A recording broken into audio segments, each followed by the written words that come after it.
to the Park Kids Online. For those that don't know me yet, my name is Pastor Kayla and I am the new children's pastor here at the Park Church. If we haven't met yet, I look forward to meeting you and getting to know each and every single one of you.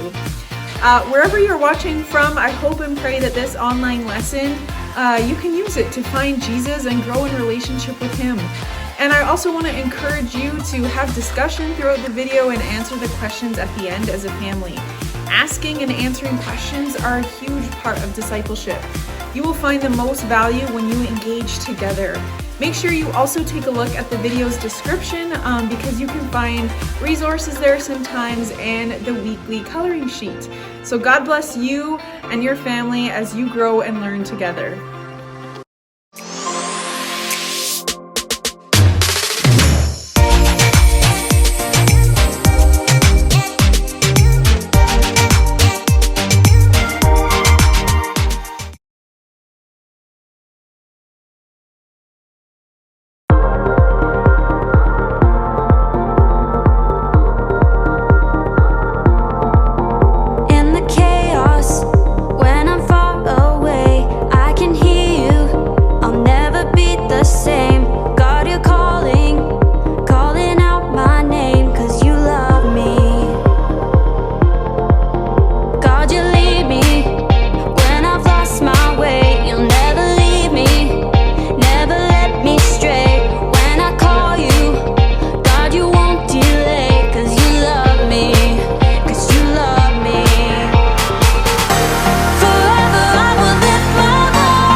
Into your light, my heart surrenders to your design.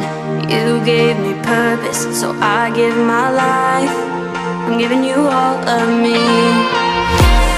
Out of the darkness and into your light, my heart surrenders to your design.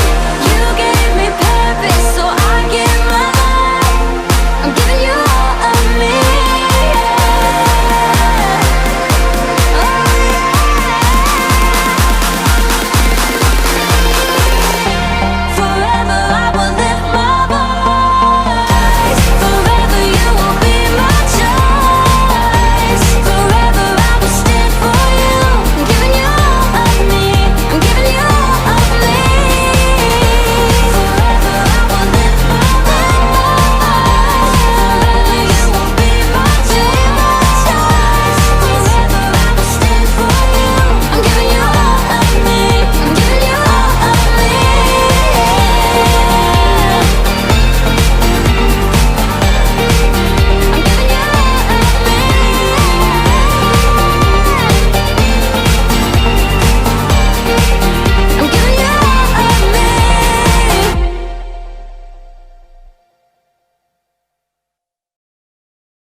When the night is darkest and I feel weary, I'm not alone, 'cause you are with me.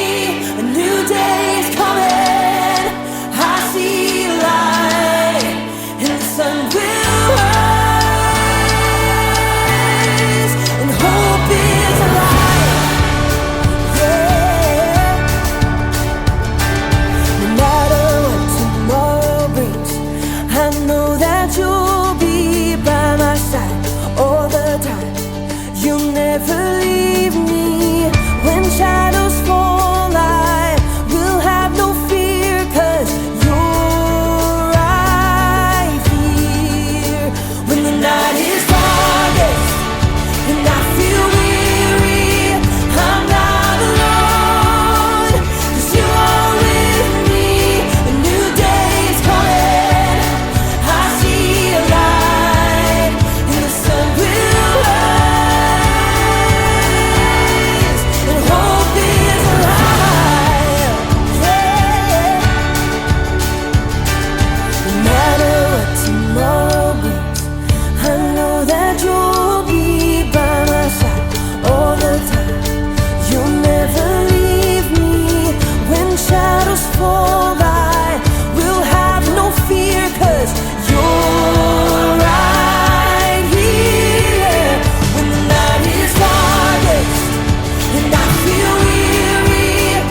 away. When I am lost, you love with everything you have. No matter the cost, you are my hope, and I will trust you with all my life. You are a light that makes a way. When I am lost, you love with everything you have. No matter the cost, you are my hope, and I will trust you with all my life. Yeah. When the night is darkest and I feel weary, I'm not alone, 'cause you are with me. A new day is coming, I see a light. When the night is darkest and I feel weary, I'm not alone, 'cause you are with me. A new day is coming, I see a light, and the sun will rise, and hope is alive.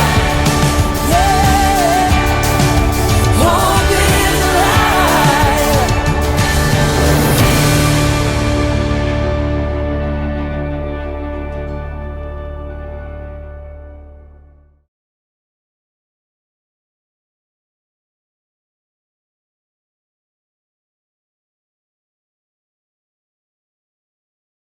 Hi there, little chicken nuggets. It's me, Carl, and boy, oh boy, do I have a surprise for you.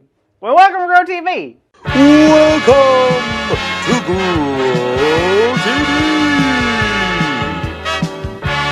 hosted by Carl,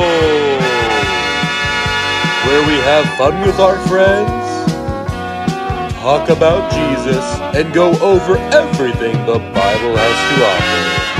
Now, once again, welcome to Grow TV. Well, hello and howdy do. Whoa. Isn't it a beautiful day for learning, laughing, and loving other people? Well, that's my plan today, at least. Well, let's just say part of my day. You probably noticed a couple things different about me today. No, it's not a new sweater. No, I did not part my hair on a different side. I'll give you a hint. I'm standing inside of it. No, not my shoes. The basket. I'm standing inside of a basket, and do you know what this basket is connected to? Yes, that's right, a hot air balloon. Good guess. I'm in a hot air balloon because 1, I've never been in one, and 2, I've heard people say that you think better in a higher altitude, so I figured I'd give it a go. But first, it's time for our segment, Hot Air Balloon Fun Spectacular Facts. And a lot of you are probably wondering, hey Carl, what is the hot air balloon spectacular fact that you have? Which is a great question, and I'm happy to answer it. It's the part of the show where I tell you fun facts about hot air balloons in a spectacular way. And when I say spectacular way, that just means I'm going to say these facts with some fun music in the background. Ready? Let's get started. Fun fact number 1. The first people to ride in a hot air balloon weren't even people. That's right, the first hot air balloon to take flight in the 18th century was ridden by a sheep, a rooster, and a duck. Isn't that wild? What do you think they talked about while they were up there? Probably talking about the geese. They're always up to no good. Anywho, fun fact number 2. Apparently hot air balloons cannot fly in the rain, which is a total bummer because I was planning a hot air balloon thunderstorm watch for my birthday party. But now I have to do something else. And finally, fun fact number 3. Hot air balloons have the ability to take all the fear inside your body and make it disappear. Isn't that amazing? My friend Two Toes Tommy told me that yesterday, and I believe everything he says because the man has 2 toes. A guy like that has to know what he's talking about, right? Hey Carl, you know you have 2 toes as well, right? I do have 2 toes? I guess I do have 2 toes. And a lot of other people do. A lot of other people have 2 toes? Well, then why do they call him Two Toes Tommy then? I'm confused. Anyways, Tommy promised me that was true. That if I got in a hot air balloon, all my fear would just go away. And I love that fact because you know what? Heights aren't really my thing. Well, it's time to take off and I'll touch base with you here in a minute.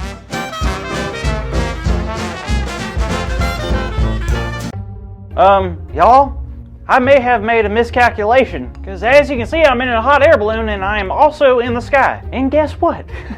I'm scared and I need help. Hey Carl, whoa, are you in a hot air balloon? Yes, now please. How cool. Did you know the first people in a hot air balloon weren't even human? It was a sheep, a rooster, and a duck. Yes, I know. Now help me get down. All right. just take a deep breath. How did this happen anyway? Well, I'm wanting to discover what's up in the air more. And my friend promised me that you don't feel fear in a hot air balloon, but he was wrong. Oh, okay. Wait, was your friend who told you that Two Toes Tommy? Sure was. Why? Oh, Carl. Two Toes Tommy is notorious for not telling the truth. He loves pulling pranks on people. Are you serious? Yup. I don't even know why we call him Two Toes Tommy. All I know is he's not someone you can really count on. Buckets of berries! I can't believe I fell for that! You can't trust anyone who makes a promise these days. Well, I wouldn't go that far. I think there's someone you can still trust on keeping their promises. Oh yeah? Who? Well, let's go back to 2 Kings chapter 4. Do we have to? I mean, I could leave. No, please don't go. I'll do the story with you. Okay, well, the story starts off with this woman who lived in Shunem. Now, her and her husband were pretty wealthy. They had a big house. With lots and lots of food? Yep, and they were very fond of the prophet Elisha. So much that they had built a nice room just for him for whenever he was visiting or passing through. They had everything they could ever want, except for one thing. Hot air balloon? They could have mine. Nope, a child. Without one, her family legacy would end with her and her husband, who was much older. Now, Elisha wanted to return the kindness that they had shown to him. So when he had found out she wanted a child, he told her that this time next year, she would be pregnant with a son. How cool. What was her reaction? Well, you could tell she was excited, but also very nervous because she didn't know how it was possible. She was afraid of getting her hopes up. Yeah, I know how that feels. I hate being disappointed. Me too. But Elisha wasn't lying. A year had passed and she gave birth to a baby boy. What a miracle! But disaster struck one day. When the boy had grown a little, one day he wasn't feeling well.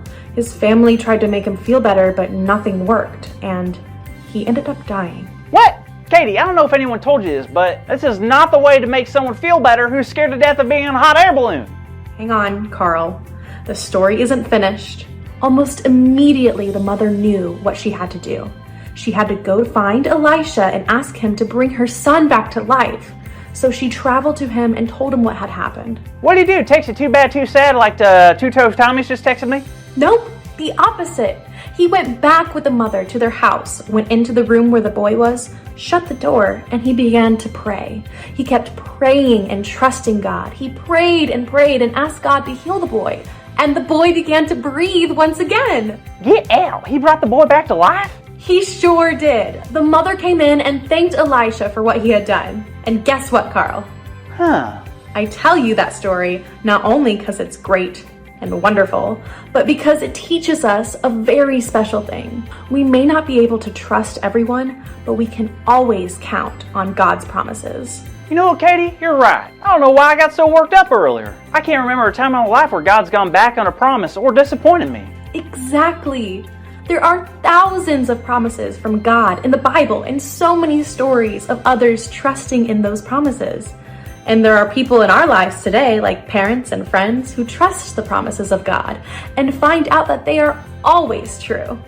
Amen to that. High five. Oh.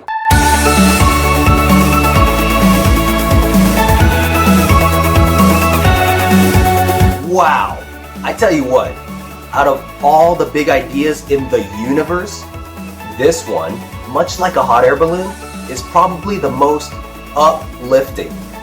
And it's this: I can count on God's promises. So let's say it out loud on the count of 3. 1, 2, 3. I can count on God's promises. Great job, kids. Now don't forget to tune in next week for the newest episode of Grow TV, okay? All right, I'll see you later. Bye. Thank you for watching, and tune in next week for a new episode of